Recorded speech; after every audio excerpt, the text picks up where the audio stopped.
1 Maccabees, chapter 1. And it happened, after that Alexander son of Philip, the Macedonian, who came out of the land of Chedium, had struck Darius king of the Persians and Medes, that he reigned in his stead, the first over Greece, and made many wars, and won many strongholds, and killed the kings of the earth, and went through to the ends of the earth, and took spoils of many nations, insomuch that the earth was quiet before him. Whereupon he was exalted, and his heart was lifted up, and he gathered a mighty strong host, and ruled over countries, and nations, and kings, who became tributaries to him. And after these things he fell sick, and perceived that he should die. Therefore he called his servants, such as were honorable, and had been brought up with him from his youth, and parted his kingdom among them while he was yet alive. So Alexander reigned 12 years, and then died, and his servants bare rule every one in his place. And after his death they all put crowns upon themselves. So did their sons after them many years. And evils were multiplied in the earth. And there came out of them a wicked root, Antiochus surnamed Epiphanes, son of Antiochus the king,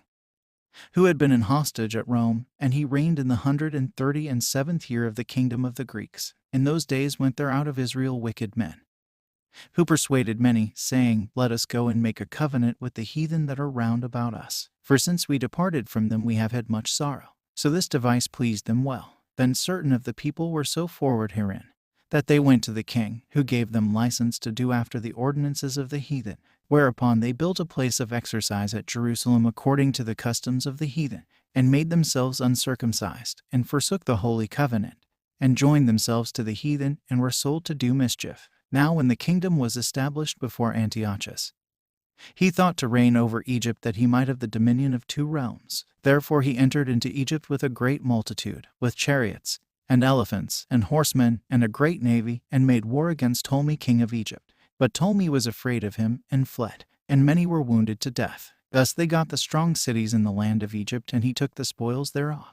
And after that Antiochus had struck Egypt, he returned again in the 143rd year, and went up against Israel and Jerusalem with a great multitude, and entered proudly into the sanctuary, and took away the golden altar, and the candlestick of light, and all the vessels thereof, and the table of the showbread, and the pouring vessels, and the vials, and the censers of gold, and the veil, and the crown, and the golden ornaments that were before the temple, all which he pulled off. He took also the silver and the gold, and the precious vessels. Also he took the hidden treasures which he found. And when he had taken all away, he went into his own land, having made a great massacre, and spoken very proudly. Therefore there was a great mourning in Israel, in every place where they were, so that the princes and elders mourned. The virgins and young men were made feeble, and the beauty of women was changed. Every bridegroom took up lamentation, and she that sat in the marriage chamber was in heaviness. The land also was moved for the inhabitants thereof, and all the house of Jacob was covered with confusion. And after 2 years fully expired, the king sent his chief collector of tribute to the cities of Judah, who came to Jerusalem with a great multitude, and spoke peaceful words to them, but all was deceit. For when they had given him credence, he fell suddenly upon the city, and struck it very sore, and destroyed much people of Israel. And when he had taken the spoils of the city, he set it on fire, and pulled down the houses and walls thereof on every side. But the women and children took they captive, and possessed the cattle. Then builded they the city of David with a great and strong wall, and with mighty towers, and made it a stronghold for them. And they put therein a sinful nation, wicked men, and fortified themselves therein. They stored it also with armor and food. And when they had gathered together the spoils of Jerusalem, they laid them up there, and so they became a sore snare. For it was a place to lie in wait against the sanctuary, and an evil adversary to Israel. Thus they shed innocent blood on every side of the sanctuary, and defiled it, insomuch that the inhabitants of Jerusalem fled because of them. Whereupon the city was made an habitation of strangers, and became strange to those that were born in her. And her own children left her. Her sanctuary was laid waste like a wilderness. Her feasts were turned into mourning, her Sabbaths into reproach, her honor into contempt. As had been her glory, so was her dishonor increased, and her excellency was turned into mourning.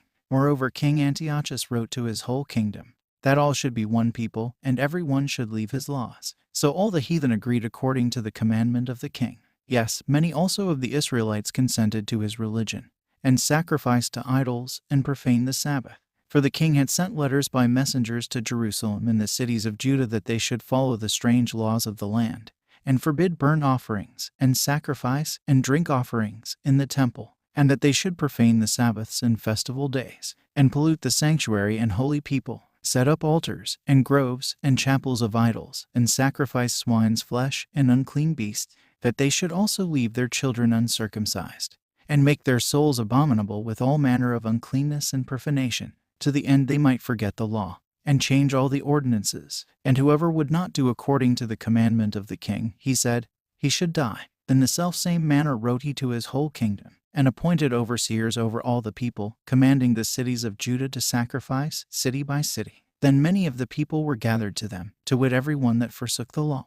And so they committed evils in the land, and drove the Israelites into secret places, even wherever they could flee for succor. Now the 15th day of the month Caslu, in the 145th year, they set up the abomination of desolation upon the altar, and builded idol altars throughout the cities of Judah on every side, and burnt incense at the doors of their houses, and in the streets. And when they had torn in pieces the books of the law which they found, they burnt them with fire. And whoever was found with any the book of the testament, or if any committed to the law, the king's commandment was that they should put him to death. Thus did they by their authority to the Israelites every month, to as many as were found in the cities. Now the 25th day of the month they did sacrifice upon the idol altar, which was upon the altar of God, at which time according to the commandment they put to death certain women that had caused their children to be circumcised, and they hanged the infants about their necks, and rifled their houses, and killed them that had circumcised them. Howbeit many in Israel were fully resolved and confirmed in themselves not to eat any unclean thing. Therefore they chose rather to die, that they might not be defiled with meats, and that they might not profane the holy covenant.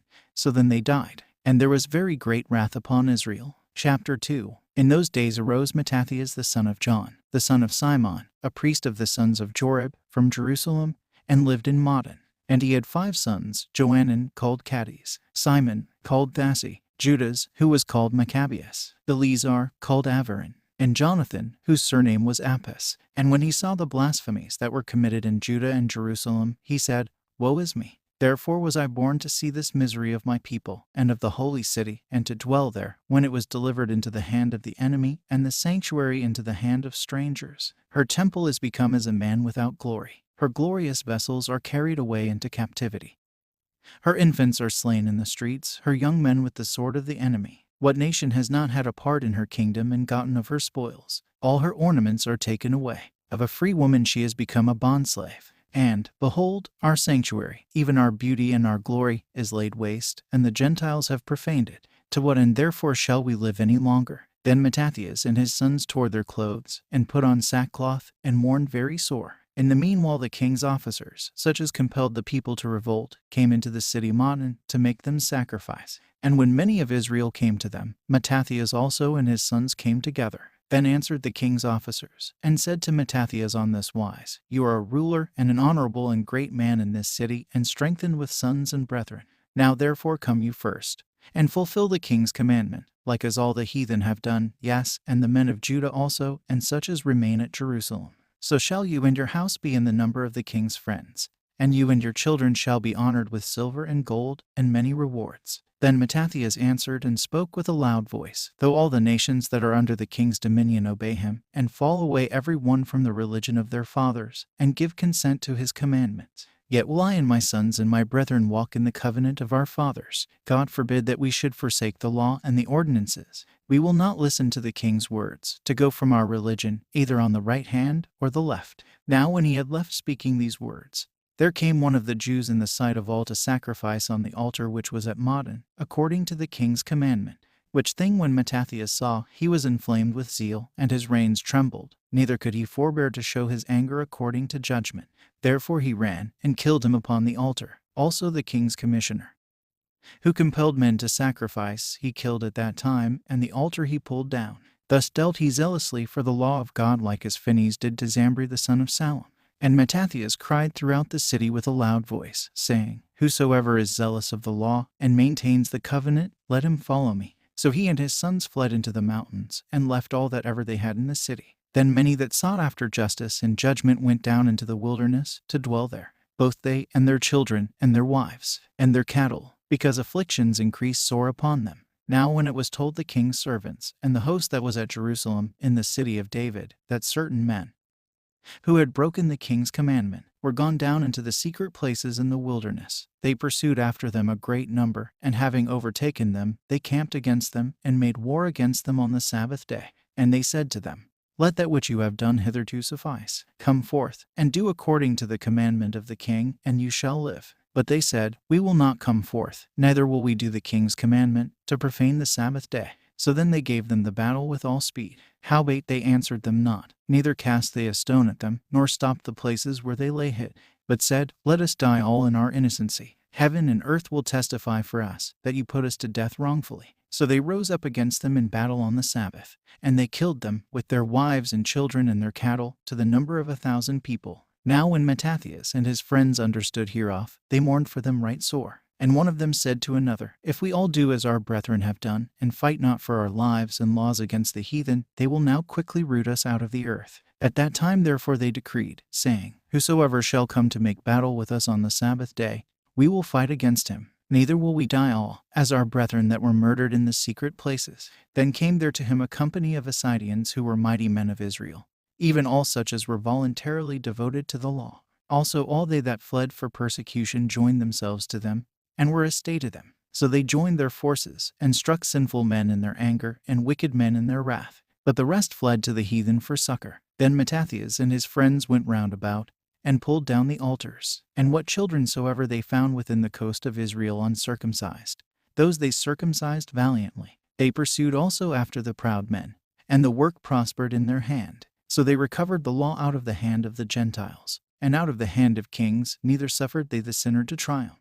Now when the time drew near that Mattathias should die, he said to his sons, Now has pride and rebuke gotten strength, and the time of destruction, and the wrath of indignation. Now therefore, my sons, be you zealous for the law, and give your lives for the covenant of your fathers. Call to remembrance what acts our fathers did in their time. So shall you receive great honor and an everlasting name.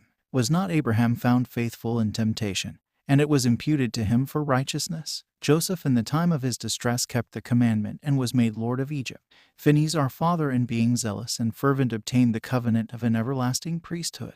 Jesus for fulfilling the word was made a judge in Israel. Caleb for bearing witness before the congregation received the heritage of the land. David for being merciful possessed the throne of an everlasting kingdom. Elias for being zealous and fervent for the law was taken up into heaven. Ananias, Azarias, and Misael by believing were saved out of the flame. Daniel for his innocency was delivered from the mouth of lions. And thus consider you throughout all ages, that none that put their trust in him shall be overcome. Fear not then the words of a sinful man, for his glory shall be dung and worms. Today he shall be lifted up, and tomorrow he shall not be found, because he is returned into his dust, and his thought is come to nothing. Therefore, you my sons, be valiant and show yourselves men in the behalf of the law, for by it shall you obtain glory. And behold, I know that your brother Simon is a man of counsel. Give ear to him always. He shall be a father to you. As for Judas Maccabeus, he has been mighty and strong, even from his youth up. Let him be your captain, and fight the battle of the people. Take also to you all those that observe the law, and avenge you the wrong of your people. Recompense fully the heathen, and take heed to the commandments of the law. So he blessed them, and was gathered to his fathers. And he died in the 146th year, and his sons buried him in the sepulchres of his fathers at Modin. And all Israel made great lamentation for him. Chapter 3. Then his son Judas, called Maccabeus, rose up in his stead. And all his brethren helped him, and so did all they that held with his father, and they fought with cheerfulness the battle of Israel. So he got his people great honor, and put on a breastplate as a giant, and girded his warlike harness about him, and he made battles, protecting the host with his sword. In his acts he was like a lion, and like a lion's whelp roaring for his prey. For he pursued the wicked, and sought them out, and burned up those that vexed his people. Therefore the wicked shrunk for fear of him, and all the workers of iniquity were troubled, because salvation prospered in his hand. He grieved also many kings, and made Jacob glad with his acts, and his memorial is blessed forever. Moreover he went through the cities of Judah, destroying the ungodly out of them, and turning away wrath from Israel, so that he was renowned to the utmost part of the earth, and he received to him such as were ready to perish. Then Apollonius gathered the Gentiles together, and a great host out of Samaria, to fight against Israel. Which thing when Judas perceived, he went forth to meet him, and so he struck him and killed him. Many also fell down slain, but the rest fled. Therefore Judas took their spoils, and Apollonius' sword also, and therewith he fought all his life long.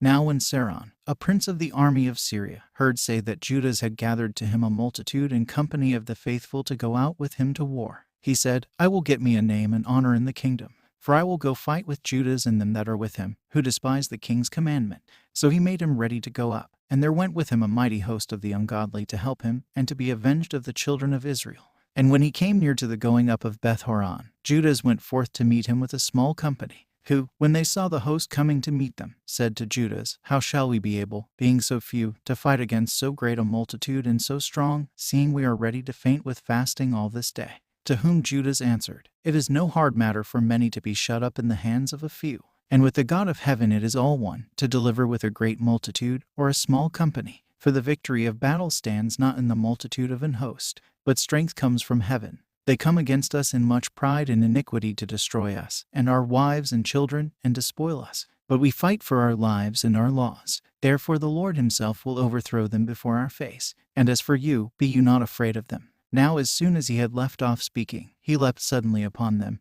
And so Saron and his host was overthrown before him. And they pursued them from the going down of Beth-horon to the plain, where were slain about 800 men of them. And the residue fled into the land of the Philistines. Then began the fear of Judas and his brethren, and an exceeding great dread, to fall upon the nations round about them, insomuch as his fame came to the king. And all nations talked of the battles of Judas. Now when King Antiochus heard these things, he was full of indignation.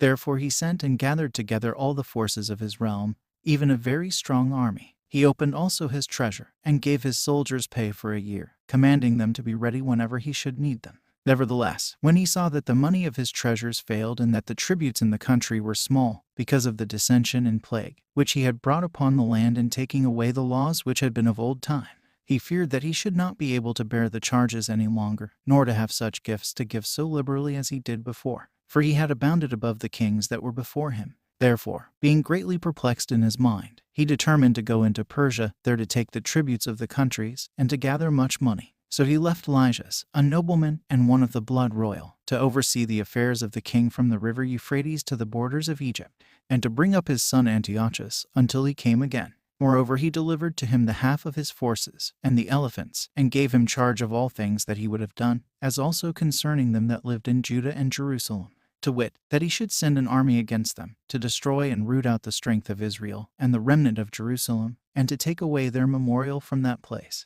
and that he should place strangers in all their quarters, and divide their land by lot. So the king took the half of the forces that remained, and departed from Antioch, his royal city, the 147th year. And having passed the river Euphrates, he went through the high countries. Then Lysias chose Ptolemy the son of Dorymenes, Nicanor, and Gorgias, mighty men of the king's friends, and with them he sent 40,000 footmen, and 7,000 horsemen, to go into the land of Judah, and to destroy it, as the king commanded. So they went forth with all their power, and came and pitched by Emmaus in the plain country. And the merchants of the country, hearing the fame of them, took silver and gold very much, with servants, and came into the camp to buy the children of Israel for slaves. A power also of Syria and of the land of the Philistines joined themselves to them. Now when Judas and his brethren saw that miseries were multiplied, and that the forces did encamp themselves in their borders, for they knew how the king had given commandment to destroy the people and utterly abolish them, they said one to another, Let us restore the decayed fortune of our people, and let us fight for our people in the sanctuary. Then was the congregation gathered together, that they might be ready for battle, and that they might pray and ask mercy and compassion. Now Jerusalem lay void as a wilderness. There was none of her children that went in or out. The sanctuary also was trodden down, and aliens kept the stronghold. The heathen had their habitation in that place, and joy was taken from Jacob, and the pipe with the harp ceased. Therefore the Israelites assembled themselves together, and came to Maspha over against Jerusalem. For in Maspha was the place where they prayed aforetime in Israel. Then they fasted that day, and put on sackcloth, and cast ashes upon their heads, and tore their clothes, and laid open the book of the law, wherein the heathen had sought to paint the likeness of their images. They brought also the priest's garments, and the first fruits, and the tithes. And the Nazarites they stirred up, who had accomplished their days. Then cried they with a loud voice toward heaven, saying, What shall we do with these, and whither shall we carry them away? For your sanctuary is trodden down and profaned, and your priests are in heaviness, and brought low. And behold, the heathen are assembled together against us to destroy us. What things they imagine against us, you know. How shall we be able to stand against them, except you, O God, be our help? Then sounded they with trumpets, and cried with a loud voice. And after this Judas ordained captains over the people, even captains over thousands, and over hundreds, and over fifties, and over tens. But as for such as were building houses, or had betrothed wives, or were planting vineyards, or were fearful,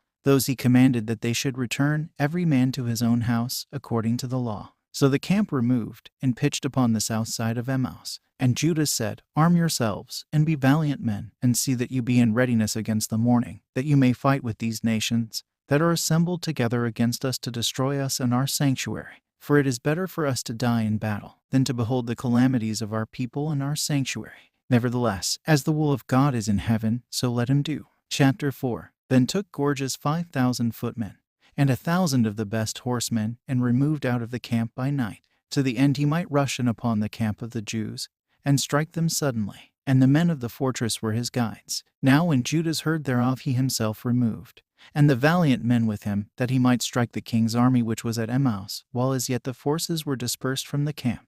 In the mean season came Gorgias by night into the camp of Judas, and when he found no man there, he sought them in the mountains. For said he, These fellows flee from us. But as soon as it was day, Judas showed himself in the plain with 3,000 men, who nevertheless had neither armor nor swords to their minds. And they saw the camp of the heathen, that it was strong and well harnessed, encompassed round about with horsemen, and these were expert of war. Then said Judas to the men that were with him, Fear you not their multitude, neither be you afraid of their assault. Remember how our fathers were delivered in the Red Sea, when Pharaoh pursued them with an army. Now therefore let us cry to heaven, if perhaps the Lord will have mercy upon us, and remember the covenant of our fathers, and destroy this host before our face this day, that so all the heathen may know that there is one who delivers and saves Israel. Then the strangers lifted up their eyes, and saw them coming over against them. Therefore they went out of the camp to battle. But they that were with Judas sounded their trumpets. So they joined battle, and the heathen being discomfited fled into the plain.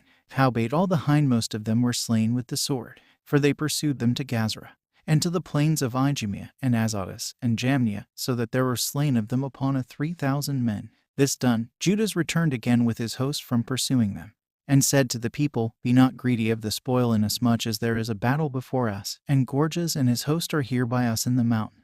But stand you now against our enemies, and overcome them, and after this you may boldly take the spoils. As Judas was yet speaking these words, there appeared a part of them looking out of the mountain, who when they perceived that the Jews had put their host to flight and were burning the tents, for the smoke that was seen declared what was done. When therefore they perceived these things, they were sore afraid, and seeing also the host of Judas in the plain ready to fight, they fled every one into the land of strangers. Then Judas returned to spoil the tents, where they got much gold, and silver, and blue silk, and purple of the sea, and great riches. After this they went home, and sung a song of thanksgiving, and praised the Lord in heaven, because it is good, because his mercy endures forever. Thus Israel had a great deliverance that day. Now all the strangers that had escaped came and told Lysias what had happened, who, when he heard thereof, was confounded and discouraged, because neither such things as he would were done to Israel, nor such things as the king commanded him were come to pass. The next year therefore following Lysias gathered together 70,000 choice men of foot,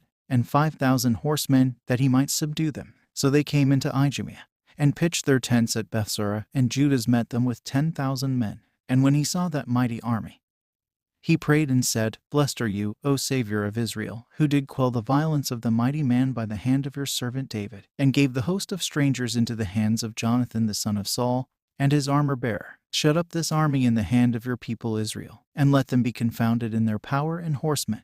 Make them to be of no courage, and cause the boldness of their strength to fall away, and let them quake at their destruction. Cast them down with the sword of them that love you, and let all those that know your name praise you with thanksgiving. So they joined battle. And there were slain of the host of Lysias about 5,000 men. Even before them were they slain. Now when Lysias saw his army put to flight, and the manliness of Judah's soldiers, and how they were ready either to live or die valiantly, he went into Antiochia, and gathered together a company of strangers, and having made his army greater than it was, he purposed to come again into Judea. Then said Judas and his brethren, Behold, our enemies are discomfited. Let us go up to cleanse and dedicate the sanctuary. Upon this all the host assembled themselves together, and went up into Mount Sion. And when they saw the sanctuary desolate, and the altar profaned, and the gates burned up, and shrubs growing in the courts as in a forest, or in one of the mountains, yes, and the priest's chambers pulled down, They tore their clothes, and made great lamentation, and cast ashes upon their heads, and fell down flat to the ground upon their faces, and blew an alarm with the trumpets, and cried toward heaven. Then Judas appointed certain men to fight against those that were in the fortress, until he had cleansed the sanctuary. So he chose priests of blameless conversation, such as had pleasure in the law, who cleansed the sanctuary, and bare out the defiled stones into an unclean place. And when as they consulted what to do with the altar of burnt offerings, which was profane, they thought it best to pull it down, lest it should be a reproach to them, because the heathen had defiled it. Therefore they pulled it down, and laid up the stones in the mountain of the temple in a convenient place, until there should come a prophet to show what should be done with them.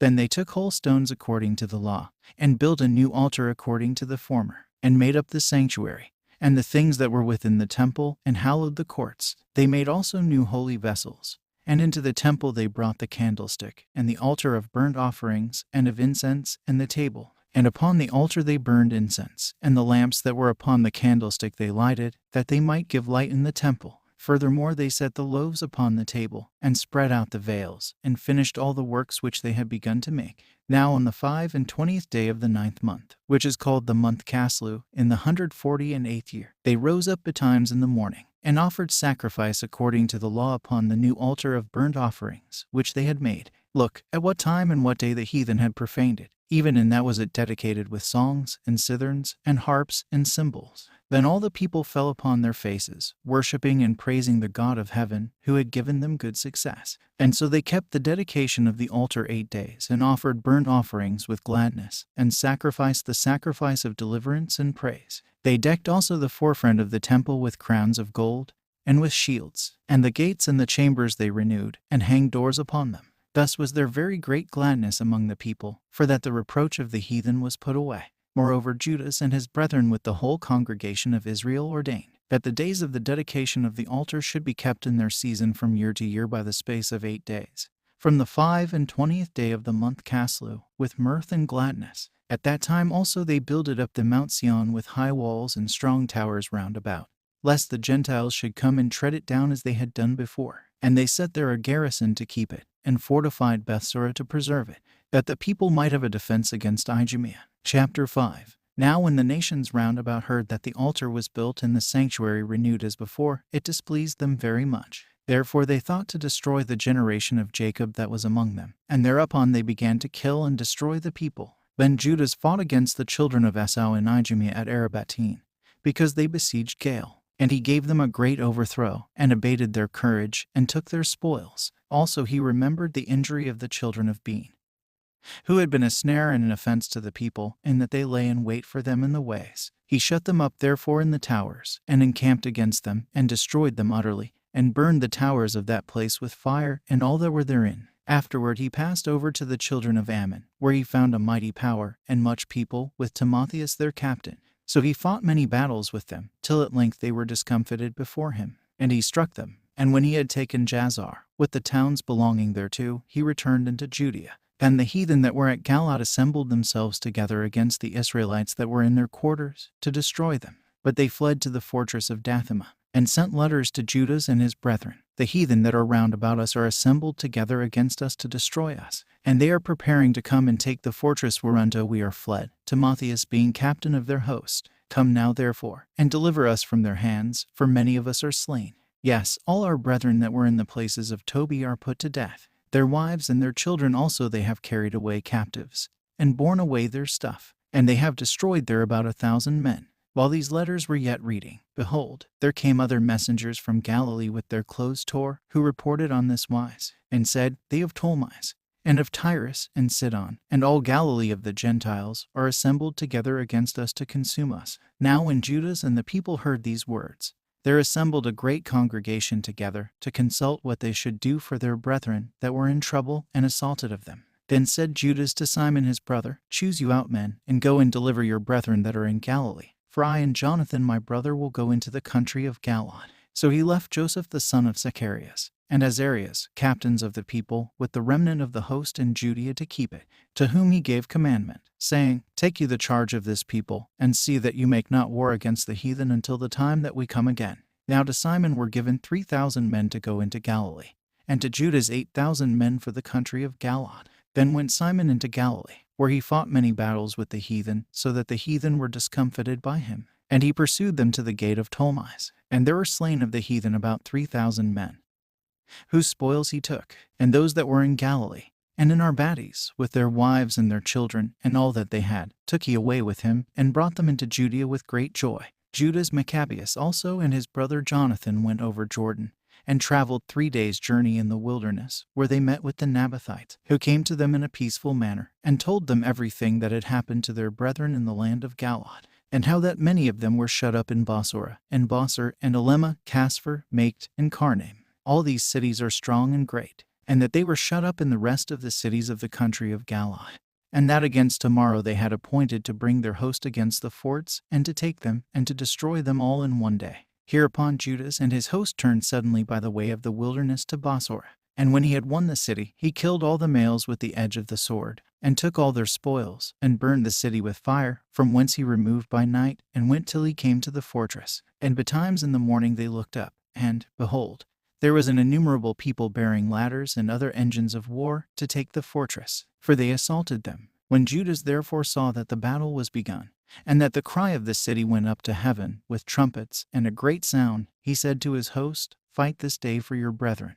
So he went forth behind them in 3 companies, who sounded their trumpets and cried with prayer. Then the host of Timotheus, knowing that it was Maccabeus, fled from him. Therefore he struck them with a great slaughter, so that there were killed of them that day about 8,000 men. This done, Judas turned aside to Maspha, and after he had assaulted it he took and killed all the males therein, and received the spoils thereof, and burned it with fire. From thence went he, and took Casphon, Maged, Bosor, and the other cities of the country of Galaad. After these things gathered Timotheus another host, and encamped against Raphon beyond the brook. So Judas sent men to espy the host, who brought him word, saying, "All the heathen that be round about us are assembled to them, even a very great host. He has also hired the Arabians to help them, and they have pitched their tents beyond the brook, ready to come and fight against you." Upon this Judas went to meet them. Then Timotheus said to the captains of his host, "When Judas and his host come near the brook, if he pass over first to us, we shall not be able to withstand him, for he will mightily prevail against us. But if he be afraid, and camp beyond the river, we shall go over to him, and prevail against him." Now when Judas came near the brook, he caused the scribes of the people to remain by the brook, to whom he gave commandment, saying, "Suffer no man to remain in the camp, but let all come to the battle." So he went first over to them, and all the people after him. Then all the heathen, being discomfited before him, cast away their weapons, and fled to the temple that was at Carnaim. But they took the city, and burned the temple with all that were therein. Thus was Carnaim subdued, neither could they stand any longer before Judas. Then Judas gathered together all the Israelites that were in the country of Galaad, from the least to the greatest, even their wives, and their children, and their stuff, a very great host, to the end they might come into the land of Judea. Now when they came to Ephron, this was a great city in the way as they should go, very well fortified, they could not turn from it, either on the right hand or the left, but must needs pass through the midst of it.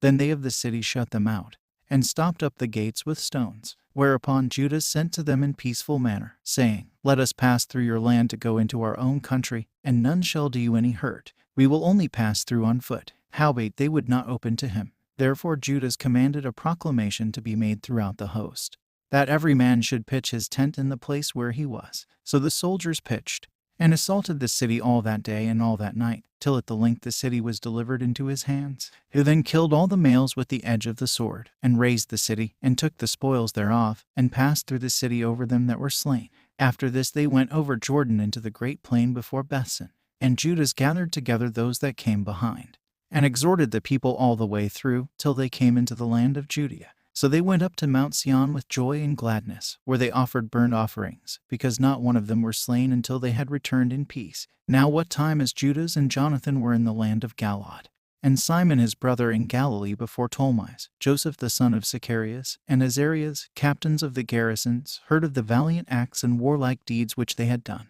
Therefore they said, "Let us also get us a name, and go fight against the heathen that are round about us." So when they had given charge to the garrison that was with them, they went toward Jamnia. Then came Gorgias and his men out of the city to fight against them. And so it was, that Joseph and Azarias were put to flight, and pursued to the borders of Judea. And there were slain that day of the people of Israel about 2,000 men. Thus was there a great overthrow among the children of Israel, because they were not obedient to Judas and his brethren, but thought to do some valiant act. Moreover, these men came not of the seed of those by whose hand deliverance was given to Israel. Howbeit the man Judas and his brethren were greatly renowned in the sight of all Israel and of all the heathen, wherever their name was heard of, insomuch as the people assembled to them with joyful acclamations. Afterward went Judas forth with his brethren, and fought against the children of Esau in the land toward the south, where he struck Hebron and the towns thereof, and pulled down the fortress of it, and burned the towers thereof round about. From thence he removed to go into the land of the Philistines, and passed through Samaria. At that time certain priests, desirous to show their valor, were slain in battle, for that they went out to fight unadvisedly. So Judas turned to Azotus in the land of the Philistines. And when he had pulled down their altars, and burned their carved images with fire, and spoiled their cities, he returned into the land of Judea. Chapter 6. About that time King Antiochus, traveling through the high countries, heard say that Elamiz in the country of Persia was a city greatly renowned for riches, silver, and gold, and that there was in it a very rich temple, wherein were coverings of gold, and breastplates, and shields, which Alexander, son of Philip, the Macedonian king, who reigned first among the Grecians, had left there. Therefore he came and sought to take the city and to spoil it. But he was not able, because they of the city, having had warning thereof, rose up against him in battle. So he fled, and departed thence with great heaviness, and returned to Babylon. Moreover, there came one who brought him tidings into Persia, that the armies, which went against the land of Judea, were put to flight, and that Lysias, who went forth first with a great power, was driven away of the Jews, and that they were made strong by the armor, and power, and store of spoils, which they had gotten of the armies, whom they had destroyed. Also that they had pulled down the abomination, which he had set up upon the altar in Jerusalem, and that they had compassed about the sanctuary with high walls, as before, and his city Bethsura. Now when the king heard these words, he was astonished and sore moved, whereupon he laid him down upon his bed, and fell sick for grief, because it had not befallen him as he looked for. And there he continued many days, for his grief was ever more and more, and he made account that he should die. Therefore he called for all his friends, and said to them, The sleep is gone from my eyes, and my heart fails for very care. And I thought with myself, Into what tribulation am I come, and how great a flood of misery is it, wherein now I am? For I was bountiful and beloved in my power. But now I remember the evils that I did at Jerusalem, and that I took all the vessels of gold and silver that were therein, and sent to destroy the inhabitants of Judea without a cause. I perceive therefore that for this cause these troubles are come upon me. And, behold, I perish through great grief in a strange land. Then called he for Philip, one of his friends, who he made ruler over all his realm, and gave him the crown, and his robe, and his signet, to the end he should bring up his son Antiochus, and nourish him up for the kingdom. So King Antiochus died there in the 149th year. Now when Lysias knew that the king was dead, he set up Antiochus his son, whom he had brought up being young, to reign in his stead, and his name he called Eupator. About this time they that were in the tower shut up the Israelites round about the sanctuary, and sought always their hurt, and the strengthening of the heathen. Therefore Judas, purposing to destroy them, called all the people together to besiege them. So they came together and besieged them in the 150th year, and he made mounts for shot against them, and other engines. Howbeit certain of them that were besieged got forth, to whom some ungodly men of Israel joined themselves. And they went to the king, and said, How long will it be ere you execute judgment, and avenge our brethren?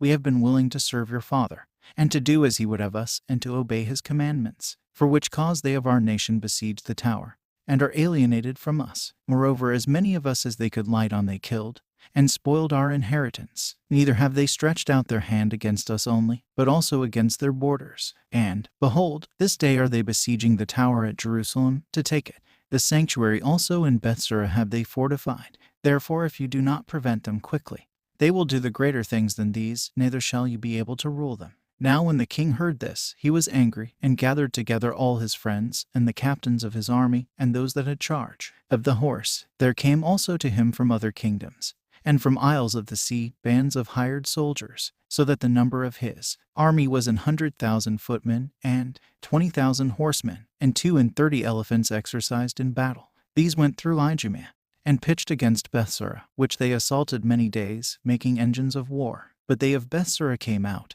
and burned them with fire, and fought valiantly. Upon this Judas removed from the tower, and pitched in Bathzacharias, over against the king's camp. Then the king rising very early marched fiercely with his host toward Bathzacharias, where his armies made them ready to battle, and sounded the trumpets, and to the end they might provoke the elephants to fight.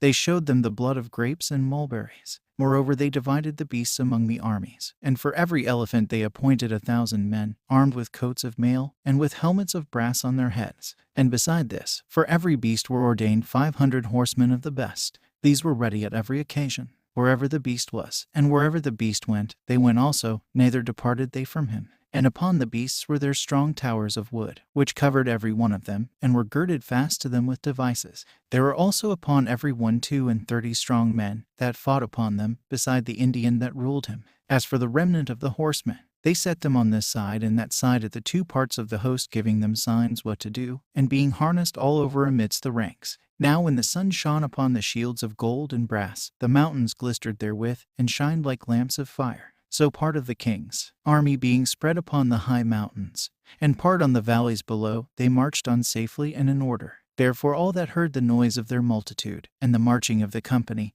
and the rattling of the harness, were moved, for the army was very great and mighty. Then Judas and his host drew near, and entered into battle, and there were slain of the king's army 600 men. Eleazar also, surnamed Savarin, perceiving that one of the beasts, armed with royal harness, was higher than all the rest, and supposing that the king was upon him, put himself in jeopardy, to the end he might deliver his people, and get him a perpetual name. Therefore he ran upon him courageously through the midst of the battle, slaying on the right hand and on the left, so that they were divided from him on both sides. Which done, he crept under the elephant, and thrust him under, and killed him. Whereupon the elephant fell down upon him, and there he died. Howbeit the rest of the Jews, seeing the strength of the king, and the violence of his forces, turned away from them. Then the king's army went up to Jerusalem to meet them. And the king pitched his tents against Judea, and against Mount Sion. But with them that were in Bethsura he made peace, for they came out of the city, because they had no food there to endure the siege, it being a year of rest to the land. So the king took Bethsura, and set a garrison there to keep it. As for the sanctuary, he besieged it many days, and set there artillery with engines and instruments to cast fire and stones, and pieces to cast darts and slings. Whereupon they also made engines against their engines, and held them battle a long season. Yet at the last, their vessels being without food, for that it was the 7th year, and they in Judea that were delivered from the Gentiles had eaten up the residue of the store, there were but a few left in the sanctuary, because the famine did so prevail against them, that they were fain to disperse themselves, every man to his own place. At that time Lysias heard say, that Philip, whom Antiochus the king, while he lived, had appointed to bring up his son Antiochus, that he might be king, was returned out of Persia and Media, and the king's host also that went with him, and that he sought to take to him the ruling of the affairs. Therefore he went in all haste, and said to the king and the captains of the host and the company, we decay daily, and our food are but small, and the place we lay siege to is strong, and the affairs of the kingdom lie upon us. Now therefore let us be friends with these men, and make peace with them, and with all their nation, and covenant with them, that they shall live after their laws, as they did before. For they are therefore displeased, and have done all these things, because we abolished their laws. So the king and the princes were content. Therefore he sent to them to make peace, and they accepted thereof. Also the king and the princes made an oath to them, whereupon they went out of the stronghold. Then the king entered into Mount Sion. But when he saw the strength of the place, he broke his oath that he had made, and gave commandment to pull down the wall round about. Afterward departed he in all haste, and returned to Antiochia, where he found Philip to be master of the city. So he fought against him, and took the city by force. Chapter 7. In the 151st year Demetrius the son of Seleucus departed from Rome, and came up with a few men to a city of the sea coast, and reigned there. And as he entered into the palace of his ancestors, so it was that his forces had taken Antiochus and Lysias to bring them to him. Therefore, when he knew it, he said, let me not see their faces. So his host killed them. Now when Demetrius was set upon the throne of his kingdom, there came to him all the wicked and ungodly men of Israel, having Alcimus, who was desirous to be high priest, for their captain. And they accused the people to the king, saying, Judas and his brethren have slain all your friends, and driven us out of our own land. Now therefore send some man whom you trust, and let him go and see what havoc he has made among us, and in the king's land, and let him punish them with all them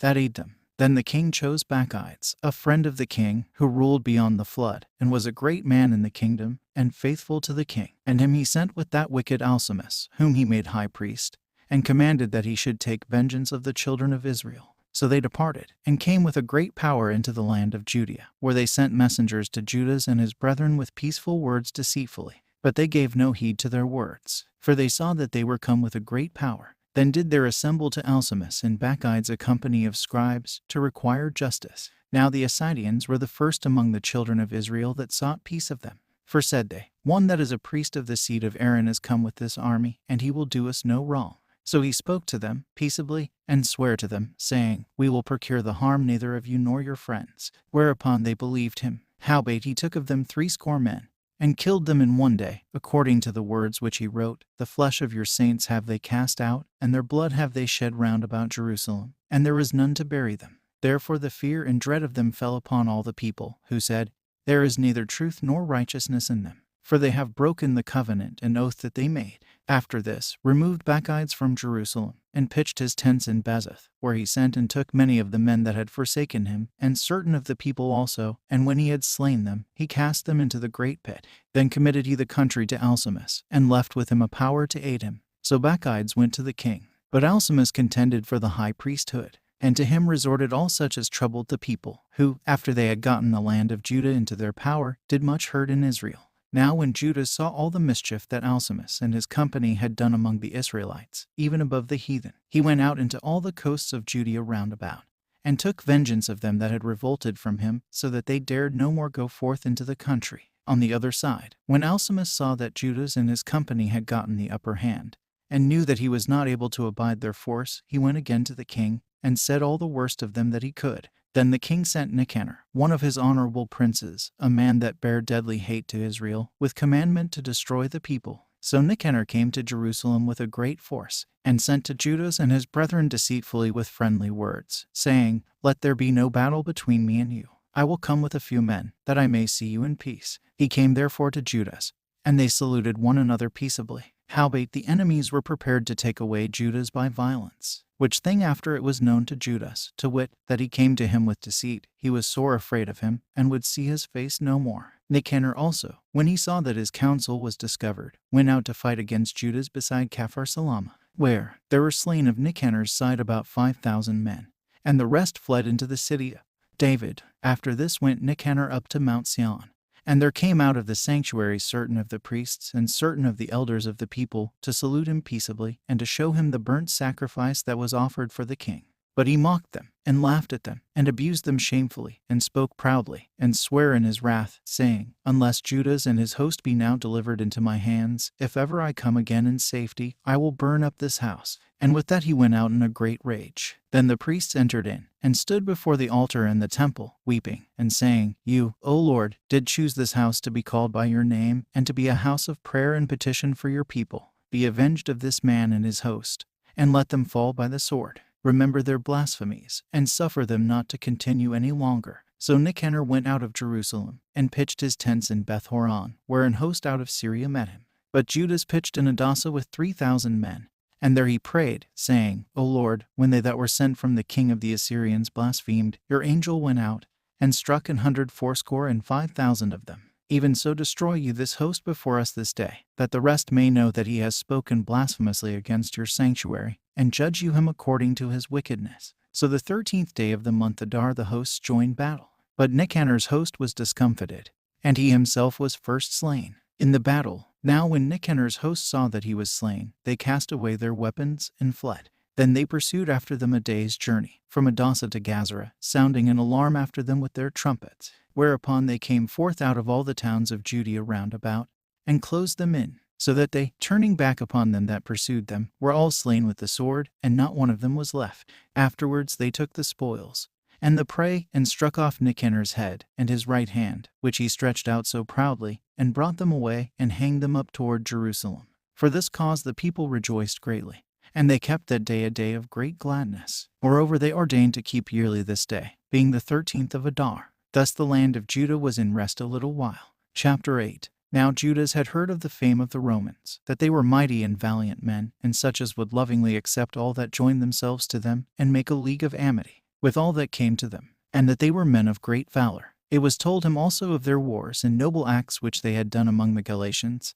and how they had conquered them, and brought them under tribute, and what they had done in the country of Spain, for the winning of the mines of the silver and gold which is there, and that by their policy and patience they had conquered all the place, though it were very far from them. And the kings also that came against them from the uttermost part of the earth, till they had discomfited them, and given them a great overthrow, so that the rest did give them tribute every year. Beside this, how they had discomfited in battle Philip, and Perseus, king of the Sidonians, with others that lifted up themselves against them, and had overcome them. How also Antiochus the great king of Asia, that came against them in battle, having 120 elephants, with horsemen and chariots, and a very great army, was discomfited by them. And how they took him alive, and covenanted that he and such as reigned after him should pay a great tribute, and give hostages, and that which was agreed upon, and the country of India, and Media and Lydia, and of the goodliest countries, which they took of him, and gave to King Eumenes. Moreover, how the Grecians had determined to come and destroy them, and that they, having knowledge thereof, sent against them a certain captain,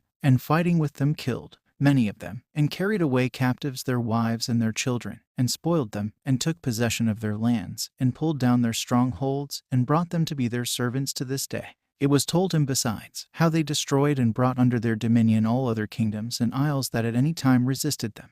But with their friends and such as relied upon them they kept amity, and that they had conquered kingdoms both far and near, insomuch as all that heard of their name were afraid of them. Also that, whom they would help to a kingdom, those reign, and whom again they would, they displace. Finally, that they were greatly exalted. Yet for all this none of them wore a crown or was clothed in purple, to be magnified thereby. Moreover, how they had made for themselves a senate house, wherein 320 men sat in council daily, consulting always for the people, to the end they might be well ordered, and that they committed their government to one man every year, who ruled over all their country, and that all were obedient to that one, and that there was neither envy nor emulation among them. In consideration of these things, Judas chose Eupolmus the son of John, the son of Achos, and Jason the son of Eleazar, and sent them to Rome, to make a league of amity and confederacy with them, and to entreat them that they would take the yoke from them. For they saw that the kingdom of the Grecians did oppress Israel with servitude. They went therefore to Rome, which was a very great journey, and came into the Senate, where they spoke and said, Judas Maccabeus with his brethren, and the people of the Jews, have sent us to you, to make a confederacy and peace with you, and that we might be registered your confederates and friends, so that matter pleased the Romans well. And this is the copy of the epistle which the Senate wrote back again in tables of brass, and sent to Jerusalem, that there they might have by them a memorial of peace and confederacy. Good success be to the Romans, and to the people of the Jews, by sea and by land forever. The sword also and enemy be far from them. If there come first any war upon the Romans or any of their confederates throughout all their dominion, the people of the Jews shall help them, as the time shall be appointed, with all their heart. Neither shall they give anything to them that make war upon them, or aid them with food, weapons, money, or ships, as it has seemed good to the Romans. But they shall keep their covenants without taking anything therefore. In the same manner also, if war come first upon the nation of the Jews, the Romans shall help them with all their heart, according as the time shall be appointed them. Neither shall food be given to them that take part against them, or weapons, or money, or ships, as it has seemed good to the Romans. But they shall keep their covenants, and that without deceit. According to these articles did the Romans make a covenant with the people of the Jews. Howbeit, if hereafter the one party or the other shall think to meet to add or diminish anything, they may do it at their pleasures, and whatever they shall add or take away shall be ratified. And as touching the evils that Demetrius does to the Jews, we have written to him, saying, Therefore you made your yoke heavy upon our friends and confederates the Jews. If therefore they complain any more against you, we will do them justice, and fight with you by sea and by land. Chapter 9. Furthermore, when Demetrius heard that Nicanor and his host were slain in battle, he sent Bacchides and Alcimus into the land of Judea the second time, and with them the chief strength of his host, who went forth by the way that leads to Galgala, and pitched their tents before Mazaloth, which is in Arbela, and after they had won it, they killed much people. Also the first month of the 152nd year they encamped before Jerusalem, from whence they removed, and went to Berea, with 20,000 footmen and 2,000 horsemen. Now Judas had pitched his tents at Elisa, and 3,000 chosen men with him, who seeing the multitude of the other army to be so great were sore afraid. Whereupon many conveyed themselves out of the host, insomuch as abode of them no more but 800 men. When Judas therefore saw that his host slipped away, and that the battle pressed upon him, he was sore troubled in mind, and much distressed, for that he had no time to gather them together. Nevertheless to them that remained he said, Let us arise and go up against our enemies, if perhaps we may be able to fight with them. But they dehorted him, saying, We shall never be able. Let us now rather save our lives, and hereafter we will return with our brethren and fight against them, for we are but few. Then Judas said, God forbid that I should do this thing, and flee away from them. If our time be come, let us die manfully for our brethren, and let us not stain our honor. But that the host of Bacchides removed out of their tents, and stood over against them, their horsemen being divided into 2 troops, and their slingers and archers going before the host, and they that marched in the forward were all mighty men. As for Bacchides, he was in the right wing. So the host drew near on the 2 parts, and sounded their trumpets. They also of Judah's side, even they sounded their trumpets also, so that the earth shook at the noise of the armies, and the battle continued from morning till night. Now when Judas perceived that Bacchides and the strength of his army were on the right side, he took with him all the hardy men, who discomfited the right wing, and pursued them to the Mount Azotus. But when they of the left wing saw that they of the right wing were discomfited, they followed upon Judas, and those that were with him hard at the heels from behind. Whereupon there was a sore battle, insomuch as many were slain on both parts. Judas also was killed, and the remnant fled. Then Jonathan and Simon took Judas their brother, and buried him in the sepulchre of his fathers in Modon. Moreover they bewailed him, and all Israel made great lamentation for him, and mourned many days, saying, How is the valiant man fallen that delivered Israel? As for the other things concerning Judas and his wars, and the noble acts which he did, and his greatness, they are not written, for they were very many. Now after the death of Judas the wicked began to put forth their heads in all the coasts of Israel, and there arose up all such as wrought iniquity. In those days also was there a very great famine, by reason whereof the country revolted, and went with them. Then Bacchides chose the wicked men, and made them lords of the country. And they made inquiry and search for Judah's friends, and brought them to Bacchides, who took vengeance of them, and used them despitefully. So was there a great affliction in Israel, the like whereof was not since the time that a prophet was not seen among them. For this cause all Judah's friends came together, and said to Jonathan, Since your brother Judas died, we have no man like him to go forth against our enemies, and Bacchides, and against them of our nation that are adversaries to us. Now therefore we have chosen you this day to be our prince and captain in his stead, that you may fight our battles. Upon this Jonathan took the governance upon him at that time, and rose up instead of his brother Judas. But when Bacchides got knowledge thereof, he sought for to kill him. Then Jonathan, and Simon his brother, and all that were with him, perceiving that, fled into the wilderness of Theco, and pitched their tents by the water of the pool Asphar. Which when Bacchides understood, he came near to Jordan with all his host upon the Sabbath day. Now Jonathan had sent his brother John, a captain of the people, to pray his friends the Nabathites, that they might leave with them their carriage, which was much. But the children of Jambri came out of Medaba, and took John, and all that he had, and went their way with it. After this came word to Jonathan and Simon his brother, that the children of Jambri made a great marriage, and were bringing the bride from Nadabatha with a great train, as being the daughter of one of the great princes of Chanaan. Therefore they remembered John their brother, and went up, and hid themselves under the covert of the mountain, where they lifted up their eyes, and looked, and, behold, there was much ado and great carriage. And the bridegroom came forth, and his friends and brethren, to meet them with drums, and instruments of music, and many weapons. Then Jonathan and they that were with him rose up against them from the place where they lay in ambush, and made a slaughter of them in such sort, as many fell down dead, and the remnant fled into the mountain, and they took all their spoils. Thus was the marriage turned into mourning, and the noise of their melody into lamentation. So when they had avenged fully the blood of their brother, they turned again to the marsh of Jordan.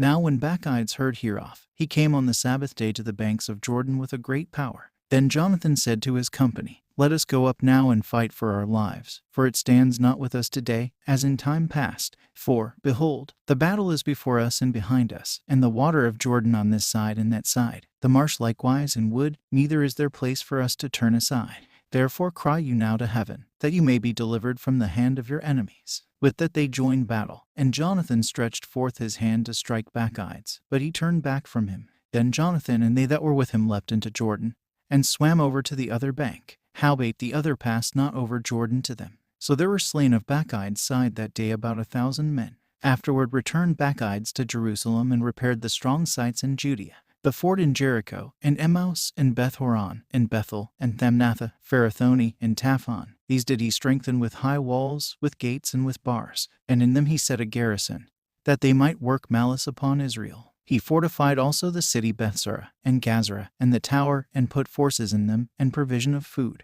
Besides, he took the chief men's sons in the country for hostages, and put them into the tower at Jerusalem to be kept. Moreover, in the 153rd year, in the 2nd month, Alcimus commanded that the wall of the inner court of the sanctuary should be pulled down.